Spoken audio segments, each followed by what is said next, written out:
You've tuned in to When Your Mind Becomes the Scene of the Crime podcast.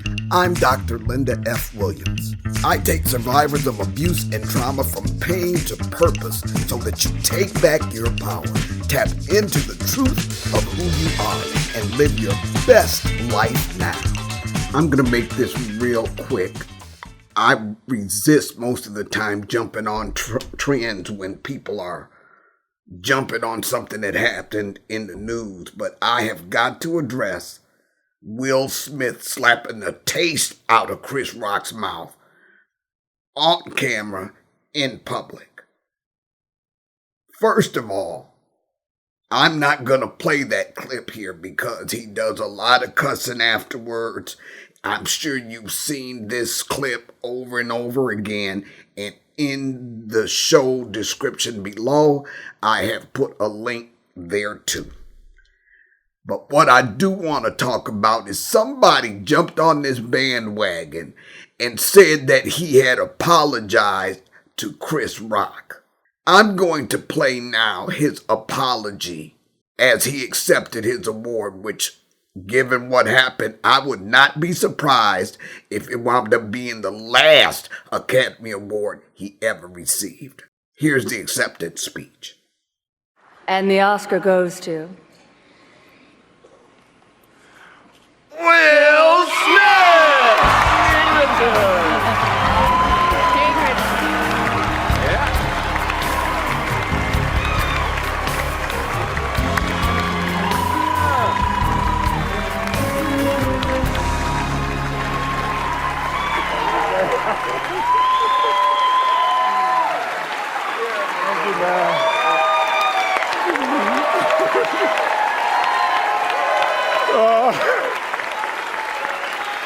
Oh, man.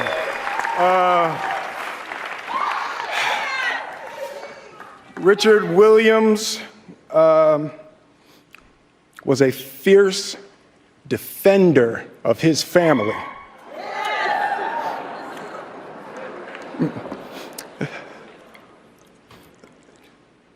In this time in my life, in this moment, I am overwhelmed by what God is calling on me to do and be in this world.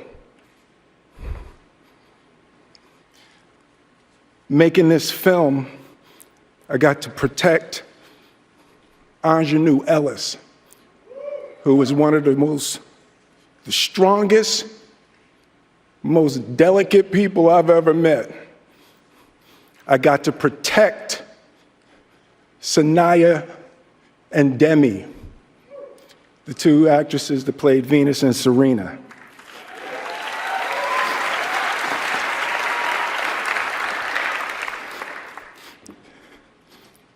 I'm being called on in my life to love people and to protect people and to be a river to my people.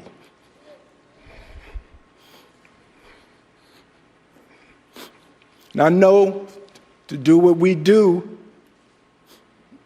you got to be able to take abuse. You got to be able to have people talk crazy about you.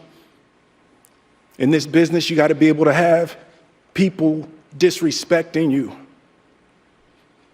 And you got to smile and you got to pretend like that's okay.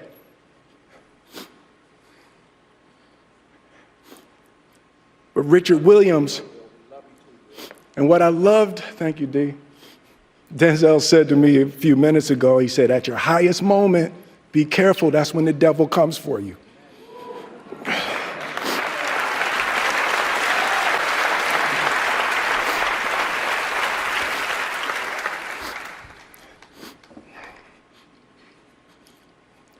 It's like,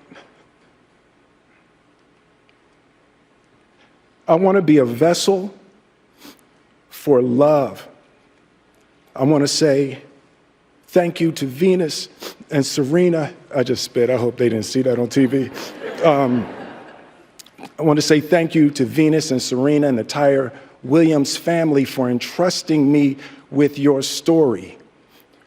That's what I want to do. I want to be an ambassador of that kind of love and care and concern.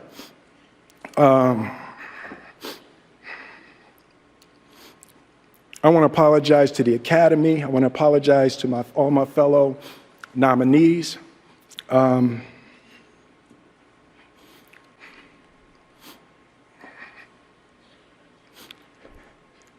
This is a beautiful moment, and I'm not crying for winning an award. It's not about winning an award for me. It's about being able to shine light on all of the people, Tim and Trevor and Zach and Sanaya and Demi and Ingenue and the entire cast and crew of King Richard and Venus and Serena, the entire Williams family.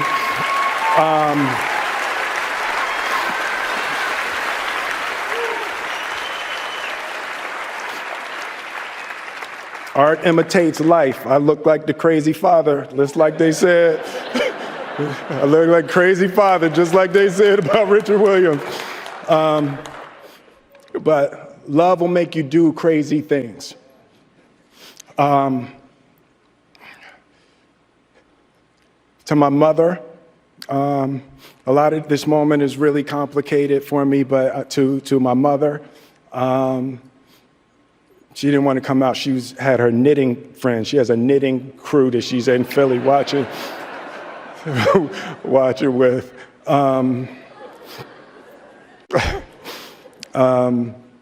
Being able to love and care for my mother and my family, my wife. I'm taking up too much time. Thank you for this honor. Thank you for this moment, and thank you on behalf of Richard and Oracene, the entire Williams family. Thank you. Hope the Academy invites me back. Thank you.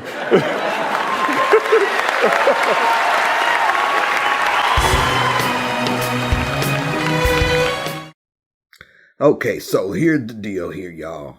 First of all, I never heard him apologize to Chris Rock.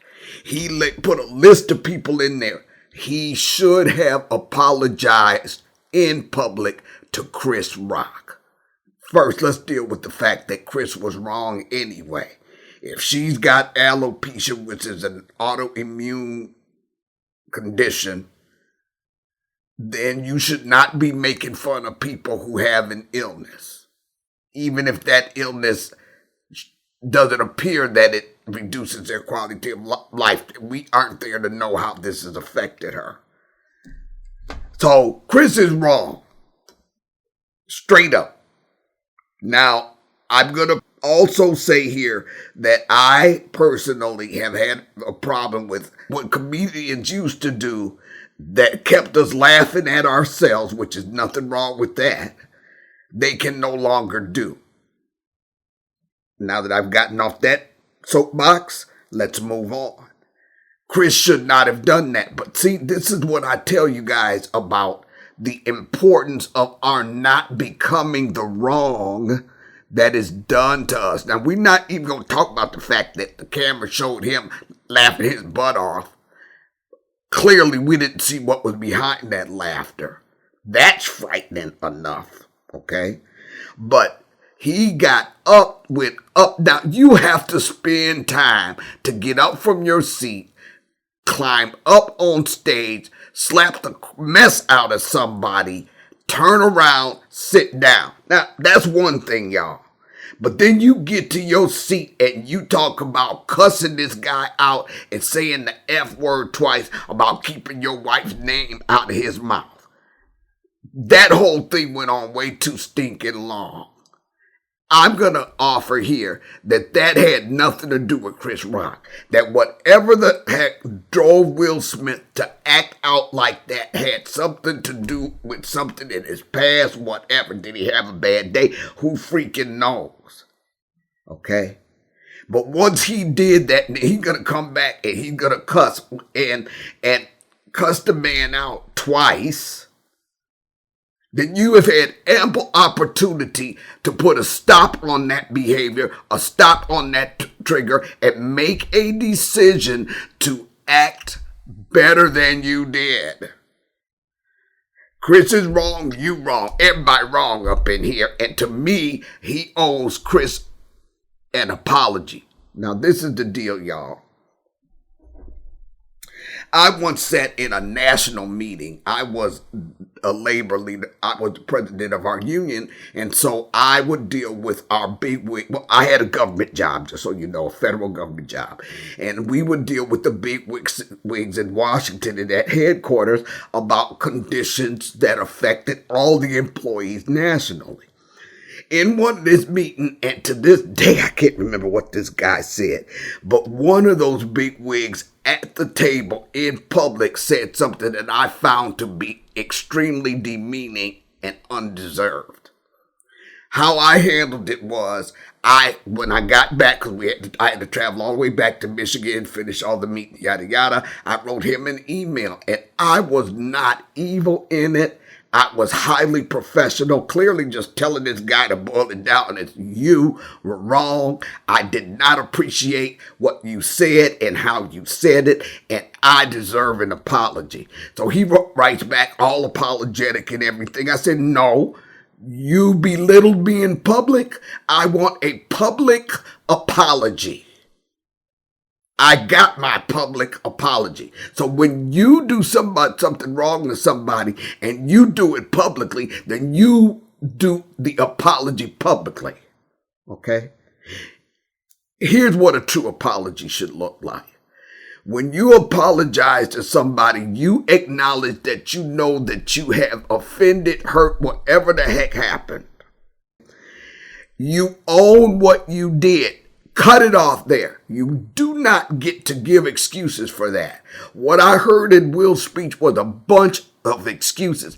Well, I'm the protector, and I learned to protect, and I never did get the connection between him and Mr. Williams, Venus's father, being a protector. Maybe he did, but that's what a man does for his kids generally. I'm saying that he had a whole bunch of excuses, and not one time did he own the gravity of his behavior, and not one time did he apologize to Chris Rock. I'm just so through with him on this thing.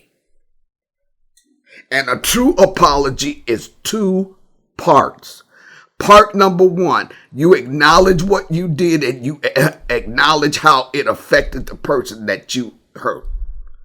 The second part of that, like I said, cut it off there, no excuses.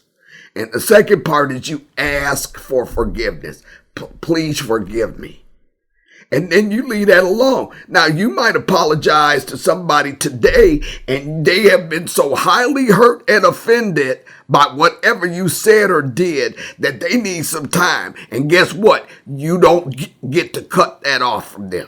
You have to back off and allow them to deal with that. Number 2, they may or may not forgive you. You have to go on with your life. You did it. You owned it. You apologized. You asked forgiveness. And now whatever happens to that relationship from there on out, it's pretty much in their hands. I heard none of that from Will. I feel that Will Smith owes him a public apology for what he did. Period. I want to add in here that Chris needs to apologize publicly to both Jada and Will. As I said, there are 2 wrongs here, and I believe that a straight up correct apology issued publicly to both Jada and Will is in order. So all of this applies to Chris as well. I want to be fair here. Now, I honor, even though Chris was wrong, okay, really, he didn't say anything that offensive. He's a comedian. That's what they do. But still, he was wrong. She rolled her eyes. Will laughed initially. Go to the link that I give you below so that you can see his reaction. At first he was laughing. The next thing you know, he's getting up and going up on stage. Look, that is beyond the pale behavior. Now, in some of my other videos I talk about, you know that you're observing or are in the throes of a trigger when your response to a situation is far and above what's called for. That's what we saw last night. Now, let's talk about him using this excuse of protector. Okay, nobody was threatening his wife. There was no physical harm that was going to happen to her. And he had no right to so-called protect. Now, if you listen to his book, and I'm going to give it to him, his book called Will is pretty darn good. I'm listening to it, and I have to get back to it to listen to it. But in previous interviews and also in his book, he talks about the fact that most of his life, even growing up, he felt like a major failure. I'm a big failure. I'm a big failure. I'm a big failure, because he felt like that he was a coward. That's his word, a coward, for not having successfully protected his mother from the physical and mental abuse of his father. He lived in a household. Now, what are we talking about? Complex post-traumatic stress syndrome. When the trauma occurs in childhood, it interferes with your developmental growth. On some level, you get stuck there. But really, there could be two people in the exact same situation as he was, even in the same house, and each one of them would have coped with or failed to cope with that trauma differently. For him, he took on false responsibility. Let's talk about that down the line in another video, because that is one thing that often affects trauma survivors. So he took on the false responsibility for protecting his mother. And he apparently carries that to this day, even though if you see the book, even though if you listen to some of his interviews, he speaks as if he has dealt with that trauma.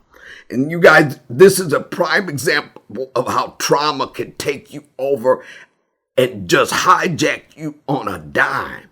You could be doing just fine, thinking you're over it, thinking that you processed it, really. You might think that you're completely healed, and then bam, out of nowhere, an over-the-top response hijacks you in the moment. Now, in his situation, I am disappointed in Will. I think that he acted so far out of character that it's just beyond the pale. But at the same time, y'all, come on. Really?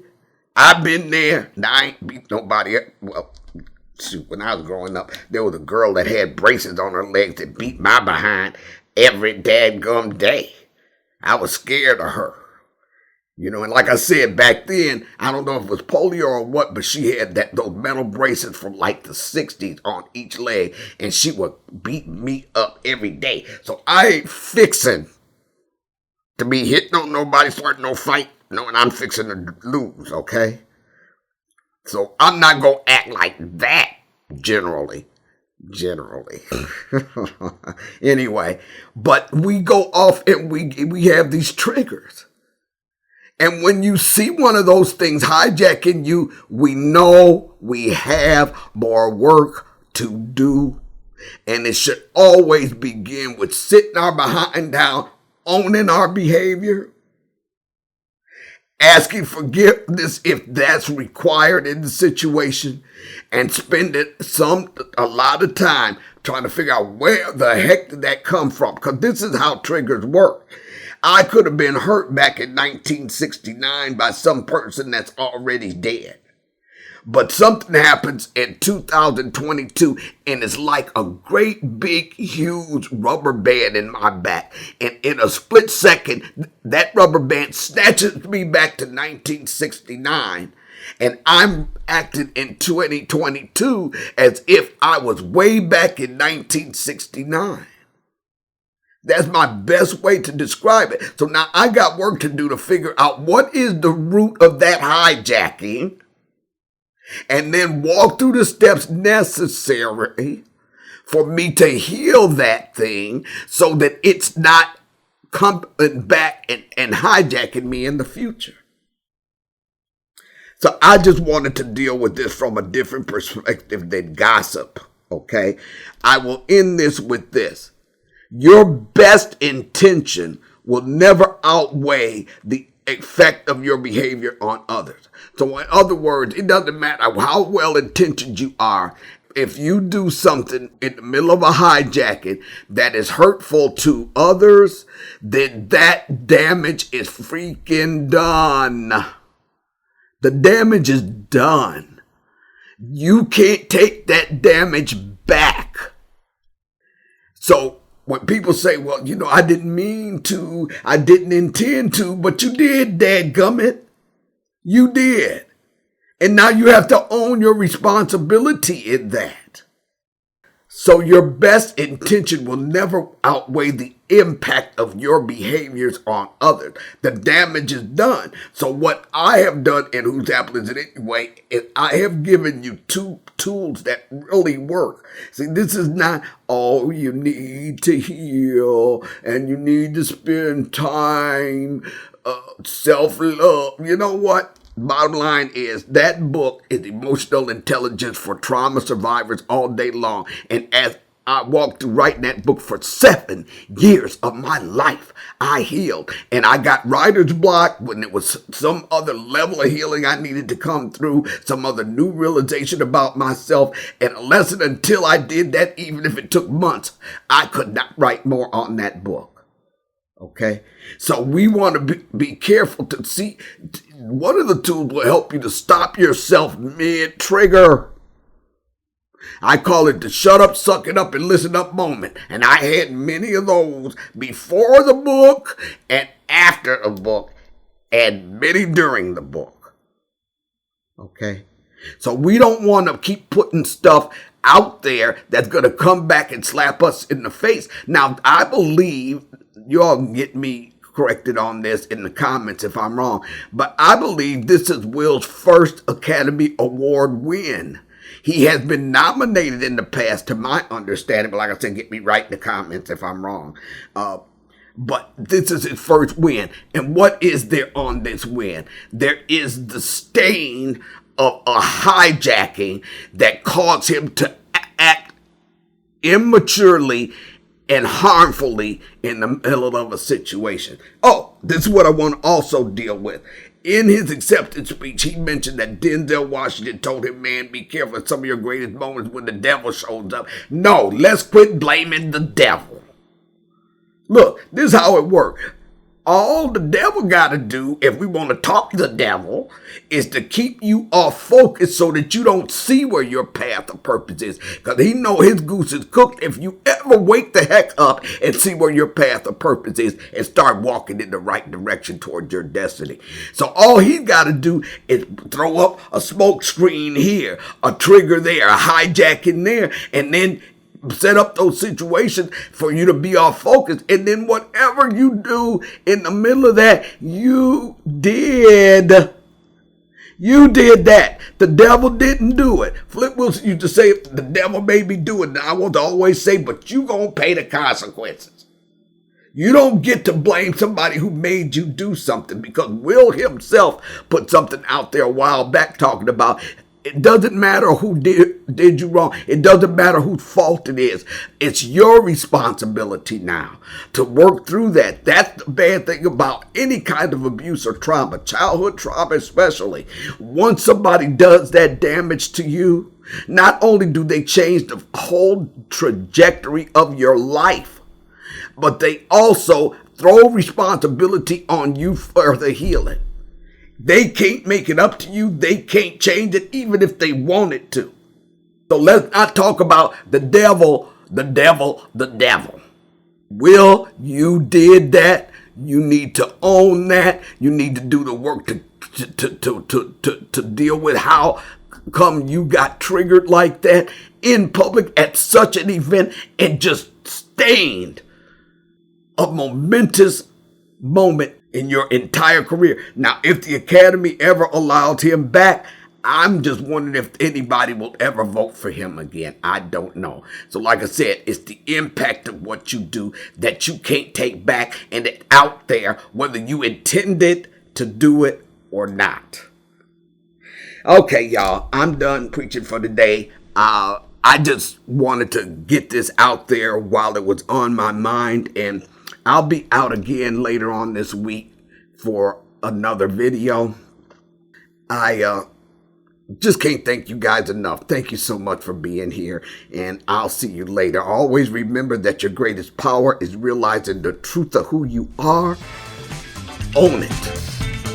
Thank you for joining us today for When Your Mind Becomes the Scene of the Crime podcast. To contact Dr. Linda, just go to whosapple.org. That's WHOSEAPPLE.org.